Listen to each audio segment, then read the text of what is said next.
माता दी जय मां ललितांबिका। कैसे हैं आप सभी? मैं उम्मीद करता हूँ आप सभी स्वस्थ होंगे और आनंदित होंगे। भगवती जगदम्बा की कृपा आप और आपके संपूर्ण परिवार पर निरंतर बरस रही होगी। तो आज जो हम जानकारी लेके आए हैं वो लेकर आए हैं काल भैरव अष्टमी के विषय में, काल भैरव जयंती के विषय में।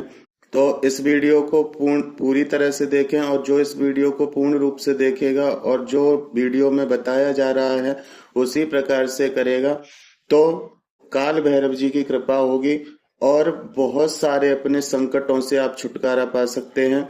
इस वीडियो में जो उपाय बताए जाएं आप उन उपायों को कीजिए।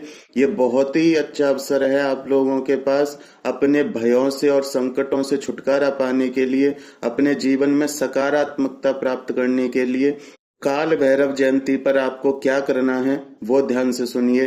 काल भैरव जयंती के दिन 22 नवंबर को काल भैरव जयंती है। उस दिन आपको एक गिरी का गोला लेना है, जिससे भाई दूज पर टीका किया जाता है। जो गिरी का गोला होता है वो आपको ले लेना है, और आपको 5 लड्डू लेने हैं बूंदी के।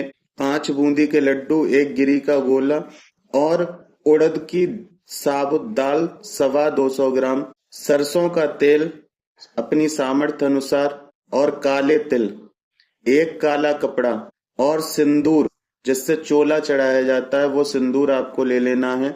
ये सारी सामग्रियों को आप उस काले कपड़े में रख लीजिए। गिरी के गोले को रख लीजिए और 250 ग्राम उड़द की दाल को रख लीजिए। 5 लड्डुओं को रख लीजिए और काले तिलों को रख लीजिए, और उसमें 1 का सिक्का रखिए। और उस पोटली को आपको बांधना नहीं है, गांठ मत लगाना, उसको ऐसे ही खुले रखना और अपने पूरे घर से घुमाना। काल भैरव भगवान से प्रार्थना करना कि हे प्रभु काल भैरव, मेरे घर में जो भी संकट, जो भी परेशानी है उस सब को दूर कीजिए, उस सब को आप अपने शरण में लीजिए, हमें इन सभी परेशानियों से मुक्त कीजिए। और जितने भी आपके घर में सदस्य हैं उन सभी के सिर पे से उस पोटली को वार लीजिए। बारने के बाद आप उसमें गठान लगा लीजिए। आप गठान उसमें लगा करके अपने आसपास, यदि काल भैरव जी का कोई मंदिर है तो वहां जाइए और वहां जा करके पोटली को भैरव जी के चरणों में रख दीजिए और उनसे प्रार्थना कीजिए कि हे काल भैरव भगवान, हमारे सभी भयों का नाश करो। हम आपकी शरण में हैं, हमारा पूरा परिवार आपकी शरण में है, हमारी रक्षा करो प्रभु। हम बहुत परेशान हैं, हर प्रकार की बाधा को हमसे दूर कीजिए, हमें शांति और संपन्नता प्राप्त हो ऐसा हमें आशीर्वाद दीजिए। हमारे शरीर से, हमारे घर से जो भी किसी प्रकार की नकारात्मकता है उसको दूर कर दीजिए, हम आपकी शरण में हैं। इस प्रकार प्रार्थना करने के बाद आप सरसों के तेल का दीपक जलाइए और दीपक जला करके आपको काल भैरव अष्टकम का पाठ करना है। काल भैरव अष्टकम का पाठ आप 3, 5, 7, 11 जितनी आपके पास समय हो उस प्रकार से आप पाठ कीजिए। पाठ करने के बाद आपको आरती करनी है। आरती करने के बाद आपको आशीर्वाद लेकर अपने घर आना है। घर आने के बाद आपको 2 मीठी रोटी बनानी है, चाहे मीठे पराठे बना लीजिए। यदि आप पराठे बनाते हैं तो सरसों के तेल से बनाइए, और यदि रोटी बनाते हैं तो घी की जगह उस पर सरसों का तेल लगाइए। और उन रोटियों को अपने सभी घर के सदस्यों और अपने घर से घुमा करके हे प्रभु काल भैरव भगवान, ये भोग स्वीकार कीजिए और हमारी सभी परेशानियों को, सभी नकारात्मकता को, सभी प्रकार के कष्टों को दूर कीजिए। वो दोनों मीठी रोटियां और या मीठे पराठे किसी काले कुत्ते को खिला दीजिए, क्योंकि कुत्ते को भगवान काल भैरव की सवारी कहा जाता है। और स्वयं काल भैरव भी जब दर्शन देते हैं तो श्वान के ही रूप में देते हैं, कुत्ते के ही रूप में देते हैं, तो उनका भी प्रतीक उसको माना जाता है। तो आप उसको खिलाइए। उसको खिलाने के बाद आप पीछे मुड़ के मत देखना, सीधे अपने घर आ जाएं।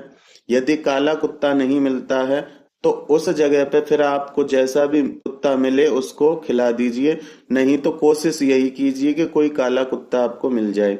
शाम को आप एक संकल्प लेंगे उस संकल्प में 11 या 21 काल भैरव अष्टकम का संकल्प लेंगे और उसी संकल्प के अनुसार आप वो पाठ करें और अपने परिवार की और अपनी रक्षा भगवान काल भैरव से मांगे। काल भैरव भगवान बहुत ही छोटी सी पूजा में प्रसन्न होने वाले देव हैं और जो लोग माँ की भक्ति करते हैं, भगवती की आराधना करते हैं, उनके लिए तो बहुत ही उत्तम है, क्योंकि भगवती के साथ भैरव भगवान को अवश्य ही पूजा जाता है, क्योंकि वही शक्ति पीठों के रक्षक भी हैं। तो इसलिए भगवान काल भैरव की कृपा आपके ऊपर होगी, उनसे उनकी भक्ति कीजिए। 22 नवंबर को काल भैरव जयंती है, काल भैरव अष्टमी है, तो आप पूर्ण श्रद्धा और भक्ति के साथ भगवान काल भैरव की आराधना कीजिए। मैं तो भगवती से यही प्रार्थना करता हूँ, काल भैरव भगवान से यही प्रार्थना करता हूँ कि जितने भी मेरे भाई बहन हैं जो परेशानी में जूझ रहे हैं, जो परेशान हैं इस समय, उनकी सभी परेशानियां भगवान काल भैरव दूर करें और उनको सभी प्रकार के कष्टों से मुक्त करें। तो आप इन उपायों को अवश्य करें, ये बहुत कारगर उपाय हैं।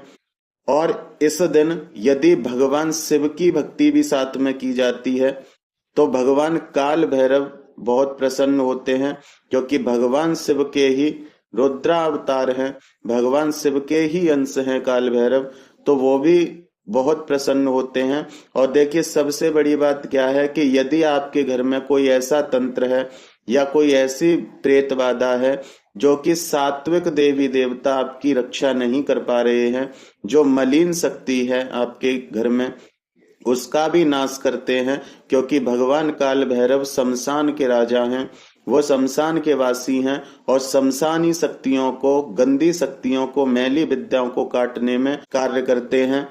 तो इसलिए भगवान काल भैरव की कृपा अवश्य प्राप्त करें।